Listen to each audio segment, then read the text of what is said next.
जय श्री कृष्ण। रिसेंटली जियो political event में यदि देखा जाए तो ब्रॉड लेवल पे इंडिया पाकिस्तान का एक वार टाइप का एस्केलेशन चल रहा है। तो इसके जो स्टॉक मार्केट पर जो इसके प्रभाव पड़ने वाले हैं उसको हम आने वाली वीडियो में डिस्कस करेंगे और होपफुली आशा करते हैं कि हम कल वो वीडियो उससे रिलेटेड इन्फॉर्मेशन आपको प्रोवाइड करें। आज हम सेंट्रल बैंक ऑफ इंडिया को एनालाइज करेंगे और सेंट्रल बैंक को एनालाइज करने के लिए हमारे पास दो तरीके होंगे।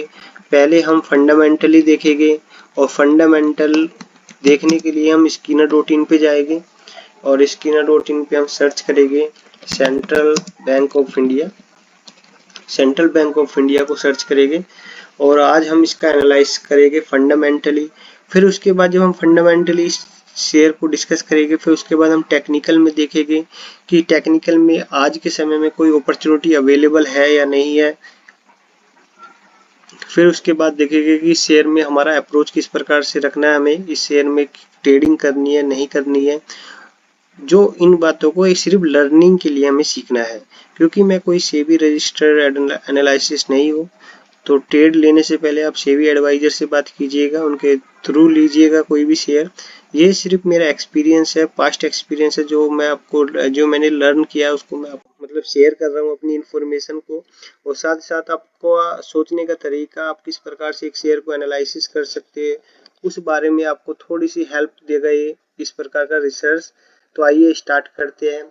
तो हमने कोई भी शेयर होता है उसके लिए क्या करना होता है। कोई भी शेयर पे जाने से पहले आपको चार बातों का ध्यान रखना पड़ेगा। पहले आपको उसकी इंडस्ट्री समझनी पड़ेगी कि कौन सी इंडस्ट्री का है। जैसे सेंट्रल बैंक ऑफ इंडिया की कौन सी इंडस्ट्री का है, बैंकिंग इंडस्ट्री है। फिर उसके अपनी इंडियन इकोनॉमी से उसे लिंक करना पड़ेगा कि इंडियन इकोनॉमी में उस सेक्टर की क्या भूमिका है, कि अभी इंडियन इकोनॉमी में उसकी मतलब उसका क्या इम्पोर्टेंस है। फिर आपको सेंट्रल बैंक की नीति पर ध्यान देना पड़ेगा या गवर्नमेंट का इनिशिएटिव देखना पड़ेगा और रिसेंटली क्या चल रहा है चीज़ों में, उस चीज़ों पर फोकस करना पड़ेगा। तब जाके आप कहीं अच्छे तरीके से उस एक बिजनेस की अंडरस्टैंडिंग रख सकते हो। फिर उसमें आपको कन्विक्शन आती है, साथ ही साथ जो आपका डर होता है उससे आप बच जाते हो। तो बेसिकली आपके पास ना कुछ पॉइंट्स ऐसे होते हैं जो आपके हाथ में होते हैं और कुछ पॉइंट्स ऐसे होते हैं जो आपके हाथ में नहीं होते। किसी भी शेयर में आपको जब एंट्री लेते हो तो आपको क्या, आपके हाथ में क्या होता है, प्रोसेस आपके हाथ में होती है कि किसी ट्रेड में जाने से पहले आपको प्रोसेस पे ध्यान देना है और रिजल्ट जो कि हमारे हाथ में नहीं है। यदि हम शेयर के पॉइंट ऑफ व्यू से बात करेंगे तो शेयर में जब हम एंट्री लेंगे उससे पहले हमारे हाथ में है उसकी फंडामेंटल को चेक करना, उसके ग्रोथ प्रोस्पेक्ट को देखना, उसकी ब्रांड की प्राइसिंग पावर देखना। और जो आपके हाथ में है ही नहीं, आपके हाथ में क्या नहीं है, आपके हाथ में होल्डिंग पीरियड नहीं है और प्राइस की मूवमेंट आपके हाथ में नहीं है। लेकिन क्या होता है जब शेयर मार्केट में आते हैं तो आप दो चीज़ों पे ज़्यादा फोकस करते हो कि आप चाहते हो कि मैं आज शेयर लूँ और मेरा जल्दी से जल्दी पैसा बन जाए। दूसरा आप प्राइस की मूवमेंट को बार बार चेक करते हो, परेशान होते हैं। जबकि होना क्या चाहिए, आपको प्रोसेस पे ध्यान देना चाहिए, मतलब स्टडी करनी चाहिए, एनालिसिस करना चाहिए, कंपनी के मैनेजमेंट को देखना चाहिए, कंपनी की एनुअल रिपोर्ट पढ़नी चाहिए, कंपनी के जो सीईओ है सीएमडी है उनके इंटरव्यू देखना चाहिए और ओवरऑल जो इकोनॉमी की डिमांड है उसको नज़रअंदाज आप बिल्कुल नहीं कर सकते यदि एक वैल्यू इन्वेस्टर बनना चाहते हो, एक लॉन्ग टर्म में वेल्थ क्रिएट करना चाहते हो। लेकिन आप फोकस क्या करते हैं, सभी मैक्सिमम लोग क्या करते हैं कि आज शेयर लिया और कल मेरा 10 टाइम्स हो जाए। जो कि आप एक कोई भी चीज है जीवन में पहले प्रोसेस पे ध्यान देते हैं। रिजल्ट कभी कभार फेवर में आता है, कभी नहीं आता है, लेकिन यदि प्रोसेस जितनी अच्छी होगी रिजल्ट हमेशा अच्छा ही होगा। तो basically central bank of India को जानने से पहले हम मैक्रो लेवल पे चीजों को समझेंगे कि वास्तव में इंडिया में किस प्रकार की कंडीशन है इस इंडस्ट्री की। यदि आप बैंकिंग सेक्टर की बात करें तो बैंकिंग इंडस्ट्री को समझने के लिए आपको इंडियन इकोनॉमी जाननी पड़ेगी। बेसिकली आज की इंडियन इकोनॉमी कहाँ सस्टेन करती है। अभी रिसेंटली में जो डाटा प्रोवाइड हुआ है तो उसमें भारत की जो पर कैपिटल इनकम है 2800 के आसपास है, $2800 के आसपास है। तो बेसिकली हमें पर कैपिटल इनकम को इन बैंकिंग इंडस्ट्री और भारत की आने वाला समय किस प्रकार का रहेगा, भारत डेवलप देश जब बनेगा उसकी पर कैपिटल इनकम किस प्रकार से इंक्रीज होगी, इस बात पे हमें एक शेयर में जाने से पहले इन चीजों को देखना होगा, इस एंगल से समझना होगा कि आने वाला समय भारत की इकोनॉमी के लिए कैसा रहेगा और बैंकिंग इंडस्ट्री में क्या फायदा करेगा। देखो रिसेंटली में कुछ डाटा अवेलेबल है कि जिन देशों में, पहले हम कुछ मतलब फैक्ट्स पे ध्यान देते हैं जो वास्तव में पीछे देश मतलब जो पुराना जो देश है जिन्होंने अपनी इनकम को 2500 से 10,000 डॉलर पे लेके गए हैं, जो देश अपनी इनकम को 2500 से 10,000 डॉलर में लेके गए हैं, तो हमें वो फैक्ट्स हमारी हेल्प करेगा कि वास्तव में ये चीजें होती है। देखो इंडिया चाइना में क्या हुआ था, चाइना में 10 से 12 साल लगे थे 2500 से 10,000 की इकोनॉमी जाने में। मतलब जो 2500 डॉलर से 10,000 डॉलर पे गए थे, तो चाइना देश था, तो चाइना ने 10 से 12 साल लगाए थे, और ये टाइम था 2005 से 2017, 2005 से 2017। और जो उसका एनुअल सीएजीआर निकला ना, तो इसका मतलब है 20 से 30% के बीच में उसकी ग्रोथ रही। ये रही बैंकिंग इंडस्ट्री। मतलब ये जो सेक्टर रहा बैंकिंग सेक्टर, यदि चाइना में कंपेयर करोगे, मैंने क्या बोला कि अभी इंडिया की इकोनॉमी कितनी है, 2800 पर डॉलर, और ये अभी 2800 से 10,000 जाना है इंडिया का आने वाले 15 साल में। तो उस जब ऐसा चीज होती है किसी इकोनॉमी में 2800 से 10,000 जाती है, तो पास्ट जो डाटा है, ऐसे कौन से देश है जो 2800 से 10,000 पे गए थे, तो वहां की परफॉर्मेंस कैसी रही बैंकिंग इंडस्ट्री की। तो इस चीजों को समझने के लिए हम एग्जांपल लेते हैं, जैसे चाइना। चाइना में क्या हुआ, 10 से 12 साल लगे 2500 से 10,000 डॉलर पे जाने के लिए, और ये पीरियड था 2005 से 2017, जिसकी एनुअल सीएजीआर मतलब बैंकिंग इंडस्ट्री जो ग्रोथ हुई 20 से 30% की ग्रोथ हुई बैंकिंग इंडस्ट्री में, बैंकिंग सेक्टर में 20 से 30% की सीएजीआर निकली। इंडिया में अभी ऑनगोइंग है। इंडिया की जो टाइम पीरियड की बात कर रहे हैं कि वो 2025 से 2040 तक भारत की पर कैपिटल इनकम बन जाएगी, जिसमें बैंकिंग सेक्टर कम से कम 15 से 25% की सीएजीआर निकाल सकता है। अब जापान में ऑलरेडी हो चुकी है, 15 साल लगे 1965 से 1980 में, वहां पर सीएजीआर निकली 10 से 15%। साउथ कोरिया में 10 साल लगे 2500 से 10,000 डॉलर में जाने के लिए, 10 साल लगे 1985 से 1995 में, तो वहां पर जो बैंकिंग सेक्टर ग्रो हुआ 15 से 20%। यूएसए में क्या हुआ कि 1910 से 1950 मतलब मैक्सिमम 40 साल लगे यहाँ पर उस फेज को प्राप्त करने में, जो 10,000 डॉलर की इनकम थी 2500 से। पर वहां पर जो रियल टर्म्स में देखा जाए तो देखो इतना लंबा समय लगा, लेकिन 8 से 12% की सीएजीआर निकल गई बैंकिंग इंडस्ट्री में।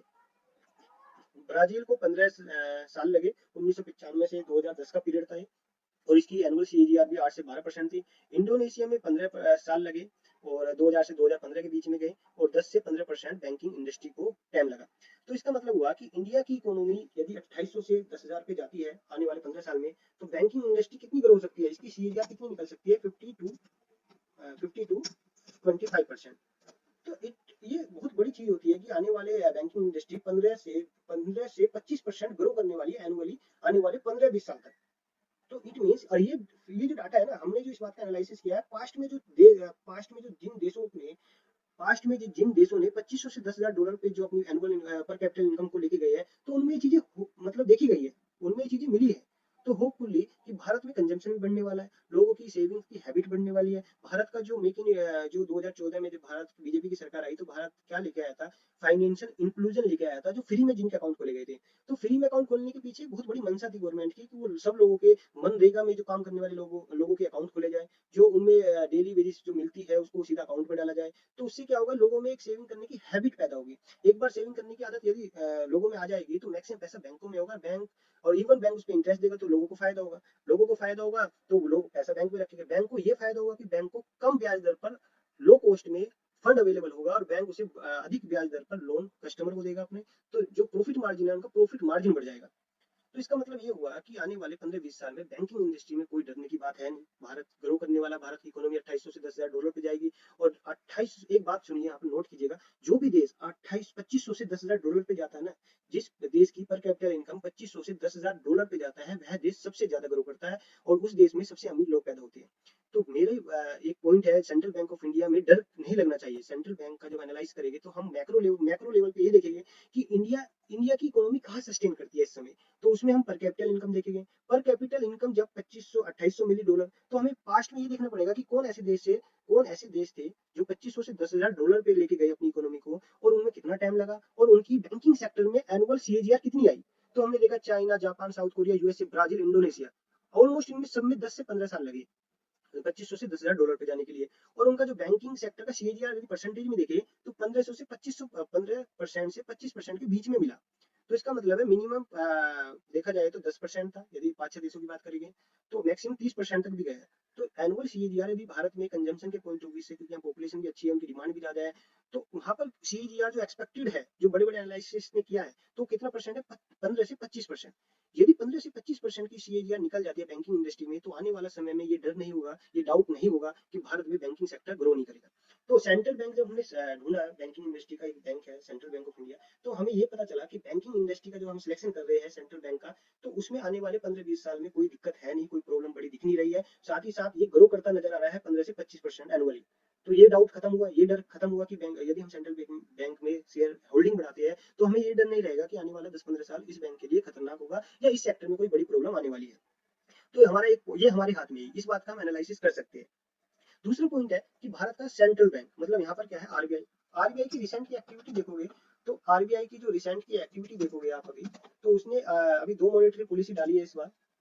दो मॉनेटरी पॉलिसी अभी आरबीआई ने दो मॉनेटरी पॉलिसी की अभी अनाउंसमेंट की थी, जिसमें 0.25 बेसिस एक बार कम किया था और एक बार 0.25 बेसिस, मतलब दो डाउन ग्रेड की साइकिल स्टार्ट हुई थी। आरबीआई ने रेपो रेट को कम किया था। रेपो रेट कम होने से क्या होता है कि अभी इन दो रेपो रेट से पहले क्या था कि इन्फ्लेशन बड़ी मात्रा में बढ़ रहा था और लोगों के पास लिक्विडिटी बहुत कम थी। आरबीआई क्या कर रहा था, पूरे देश में एक तरह से लिक्विडिटी को कंट्रोल करके इन्फ्लेशन को कंट्रोल करना चाह रहा था। अब क्या हुआ कि आरबीआई की जो रिसेंट मॉनेटरी पॉलिसी आई, तो उसमें ये देखा गया कि भारत के जीडीपी नंबर बहुत कम आए थे। जीडीपी नंबर कम आने की वजह से क्या हुआ कि भारत की जो एक्सपेक्टेड ग्रोथ थी वो कम देखी जा रही थी, क्योंकि लोगों के पास अवेलेबल फंड कम मात्रा में हो रहा था, क्योंकि लोन बहुत महंगे हो रहे थे। दूसरा, जो कंपनी एक्सपेंशन के मूड में थी, उन्हें लोन बड़ी मात्रा में बड़े ब्याज पे मिल रहा था, तो वो लोन लेने से अवॉइड कर रहे थे। और साथ ही साथ जो लोन ऑलरेडी ले रखे थे उस पर इंटरेस्ट ज्यादा दे रहे थे, जिससे उनका प्रॉफिट मार्जिन मतलब प्रॉफिट कम हो रहा था। अब आरबीआई ने जब रेपो रेट को कम डाउनग्रेड करना शुरू कर दिया, तो इससे क्या होगा कि अभी हालिया में एकदम से बड़े लेवल पे चीजें चेंजेस नहीं होगी, लेकिन धीरे धीरे जब क्वार्टर के 2-3 क्वार्टर के बाद जब रिजल्ट आने शुरू हो गए, तो जो बड़ी बड़ी कंपनी ने जो लोन ले रखे हैं उन पे इंटरेस्ट कम होगा। तो इंटरेस्ट कम होगा तो उनका प्रॉफिट बढ़ जाएगा। मतलब जो वो लोन ले रखा था जिसपे वो इंटरेस्ट दे रहे थे वो कम देंगे, तो लोन बढ़ जाएगा, तो उनका मतलब नेट प्रॉफिट बढ़ जाएगा। नेट प्रॉफिट बढ़ने से क्या होगा, उनका रिजर्व बढ़ जाएगा, तो एक्सपेंशन के मूड में आ जाएगी। साथ ही साथ जिन कंपनी जो अवॉइड कर रही थी लोन लेने से, जब रेट रेपो रेट कम हो जाएगी तो लोन सस्ते मिलेंगे। लोन सस्ते मिलने से बैंक लोन कंपनी या मैन्युफैक्चरिंग कंपनी, बड़ी बड़ी कंपनी लोन उठाएगी और क्या करेगी, बिजनेस को एक्सपेंशन के मूड में आ जाएगी। इससे क्या होगा कि ग्रोथ का दौर शुरू हो जाएगा। और हो सकता है जब जून में जो कमेंट्री आई आरबीआई की, तो 0.25 बेसिस को कम ना कर दे, क्योंकि आरबीआई एक ग्रोथ के मूड में आ चुका है। तो ये इस समय जो दो आरबीआई की मॉनेटरी पॉलिसी हुई, तो उसमें ये देखा जाता है कि रिसेंट का जो चीजें है वो बैंकिंग इंडस्ट्री के फेवर में है। अब बैंकिंग इंडस्ट्री के फेवर में कैसे देखो, आप क्या सोचोगे कि लोन जब सस्ते हो जाएंगे तो बैंकों को जो लोन पर मिलने वाला ब्याज है बैंकों को कम हो जाएगा। लेकिन मैं दूसरे पॉइंट ऑफ व्यू से देख रहा हूँ। सपोज करो कि अभी 10 कस्टमर है और 10 कस्टमर से आने वाली इनकम 100 रुपए है ब्याज के रूप में। लेकिन जब बैंक को ब्याज, सपोज करो 10 कस्टमर से रेपो रेट कम होने की वजह से जो ब्याज कम हुआ, रेपो रेट कम हुई, तो बैंक को मिलने वाला जो 100 रुपए की इनकम थी वो 90 रुपए हो गई। लेकिन अब क्या फायदा होगा, जो लोन लेने वाले कम लोग थे, मतलब पहले 10 कस्टमर थे, आज वो कस्टमर 10 से 100 हो सकते हैं। तो इसका मतलब हुआ कि जो बैंक ने लोन दिया है उससे जो आने वाली इनकम है वो कम तो हुई है, क्योंकि ब्याज की दर आरबीआई कम कर रहा है, लेकिन कस्टमर ज्यादा मिल जाएंगे बैंकों को, एक लार्ज स्केल पर कस्टमर मिलेंगे। तो उससे क्या होगा, ओवरऑल देखा जाएगा तो बैंक का जो बिजनेस है, बैंक का जो बिजनेस है वो एक लार्ज नंबर पर बढ़ जाएगा। और लार्ज नंबर पर बढ़ने से क्या होगा कि इनकम कम तो होगी इंटरेस्ट के रूप में, लेकिन जो कस्टमर ज्यादा हो गए तो वो इनकम एक बड़ी मात्रा में उनकी बैलेंस शीट में दिखाई देगी, जिससे क्या होगा, उनका प्रॉफिट जो अभी 1-2 क्वार्टर में थोड़ा सा निगेटिव इंपैक्ट डाल सकता है, पर जब 2-3 क्वार्टर के बाद जब आने वाली इनकम होगी जो एक हाई लेवल पे होगी, तो उससे क्या होगा, बैंकिंग इंडस्ट्री के प्रॉफिट में भी चेंजेस देखने को मिलेंगे। तो इस साइकिल में कम से कम 2 क्वार्टर लगते हैं, 2 क्वार्टर के बाद चीजें बहुत अच्छी होने लगती है बैंकिंग इंडस्ट्री के लिए भी। शॉर्ट टर्म पे थोड़ा सा निगेटिव इंपैक्ट होगा, क्योंकि जो लोन दिए गए हैं उन पर ब्याज कम हो गया, लेकिन 2 क्वार्टर के बाद जब लोन बड़ी मात्रा में दिए जाएंगे बैंकों के द्वारा, तो जो आने वाली इनकम है वो ज्यादा हो जाएगी, क्योंकि बिजनेस बढ़ चुका है, बिजनेस बढ़ चुका है। तो बेसिकली ये वाला पॉइंट भी आरबीआई का रिसेंट में जो इवेंट हुआ है उसमें सेंट्रल बैंक ऑफ इंडिया को 100% प्रॉफिट मतलब फेवर में है, और बैंकिंग इंडस्ट्री के लिए भी फेवर में है। अब रिसेंटली क्या हुआ, 1 मई को बैंक ने कुछ चार्जेस बढ़ाए, आरबीआई बैंक ने, जैसे एटीएम विड्रॉल है, एटीएम विड्रॉल के ट्रांजेक्शन पे यदि एक लिमिट बनाई गई, यदि इस लिमिट से ऊपर जाओगे तो कुछ चार्जेस बढ़ा दिए गए हैं। चेक बुक है, चेक बुक एक पूरी खत्म कर दोगे तो उसके बाद दूसरी चेक बुक लोगे तो उसके चार्जेस बढ़ा दिए जाएंगे।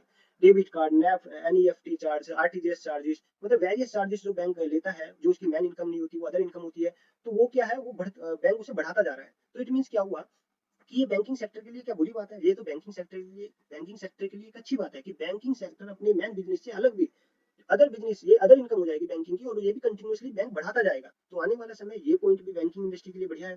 तो हमने देखा कि बैंकिंग इंडस्ट्री के लिए एक तो इंडियन इकोनॉमी के पॉइंट ऑफ व्यू से जो 2800 रुपए जो डॉलर है, ये 10,000 जाएगी आने वाले 10 से 15 साल में। तो ये एक एक बहुत अच्छा रोल प्ले करेगा बैंकिंग इंडस्ट्री के लिए। दूसरा, बैंकिंग इंडस्ट्री में हमने देखा गया जो पुराने देशों ने जैसे ग्रोथ की है, सीएजीआर जो निकाली है, जो 2500 से $10,000 पे गए हैं, तो वो बैंकिंग इंडस्ट्री यदि भारत की 15 से 25% ग्रो करने की एक्सपेक्टेड है, तो इस पॉइंट ऑफ व्यू से भी बैंकिंग इंडस्ट्री सेफ है आने वाले 15-20 साल में। पर कैपिटल इनकम भी बोलती है। दूसरा, आरबीआई के रिसेंट इवेंट हुए कि दो उन्होंने मॉनेटरी पॉलिसी अभी रिसेंट में जब कमेंट की थी, तो उनमें दो अभी 0.25 बेसिस की रेपो रेट को कम किया था, और हो सकता है कि जून में जो आने वाली कमेंट्री है उसमें भी कम कर दिया जाए। और रिसेंट में जो 1 मई 2025 को बैंकिंग ने कुछ अदर चार्जेस बढ़ाए हैं, जैसे कि एटीएम विड्रॉल लिमिट बनाई गई है कि इतने ट्रांजेक्शन हो गए तो फ्री हो गए, और चेक बुक और आरटीजीएस नेफ्ट मतलब वेरियस प्रकार के जो चार्जेस बढ़ाए हैं, जिससे बैंकिंग इंडस्ट्री की अदर इनकम में ग्रोथ की बहुत ज्यादा संभावना है। यदि देखा जाए, एक आंकड़े के अनुसार अभी मिला है, मतलब एक एस्टिमेशन बताया गया है कि 2025 में अदर इनकम जो है 5,000 करोड़ है, और ये आने वाले 15 साल में 20,000 करोड़ तक जा सकती है। मतलब एनुअल सीएजीआर यदि निकाले तो 15% की सीएजीआर निकल सकते हैं। तो इसका मतलब है जो इनकम 1 मई से जो रिसेंट इनकम हुआ, ये बेसिकली किसके लिए था? Income from others, income other, ये था बेसिक। 1 मई को जब ये रिसेंटली अभी ट्रांजेक्शन बढ़ाए गए, वेरियस चार्जेस बढ़ाए गए हैं, 1 मई को जो भी वेरियस चार्जेस बढ़ाए गए बैंक के, तो इससे क्या होगा? अदर इनकम बढ़ेगी बैंक की, इससे बैंक की अदर इनकम बढ़ जाएगी। और इसका आने वाले 15 साल में इसका एनुअल ग्रोथ मतलब 15% का है, 15% सीएजीआर निकल सकती है अदर इनकम से। बैंक में आने वाले 15 साल में जो अदर इनकम बढ़ेगी, तो 15% की सीएजीआर से बढ़ सकती है। तो बेसिकली हमने देखा, एक तो बैंकिंग इंडस्ट्री आने वाले 15-20 साल में 15 से 25% की ग्रो करेगी।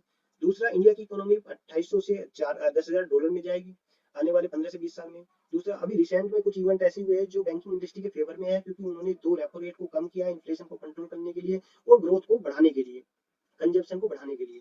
दूसरा, 1 मई को जो अभी आरबीआई ने कुछ चार्जेस बढ़ाए हैं वेरियस बैंकों ने, तो उससे क्या हो रहा है, एक एस्टिमेशन लगाया गया है कि आने वाले 15 साल में जो बैंकिंग इंडस्ट्री की जो अदर इनकम है, वो 15% का सीएजीआर से ग्रो करने वाला है। अदर इनकम बैंकिंग मतलब बैंकिंग इंडस्ट्री अदर इनकम को 15% सीएजीआर से जनरेट करने वाली है आने वाले 15 साल में।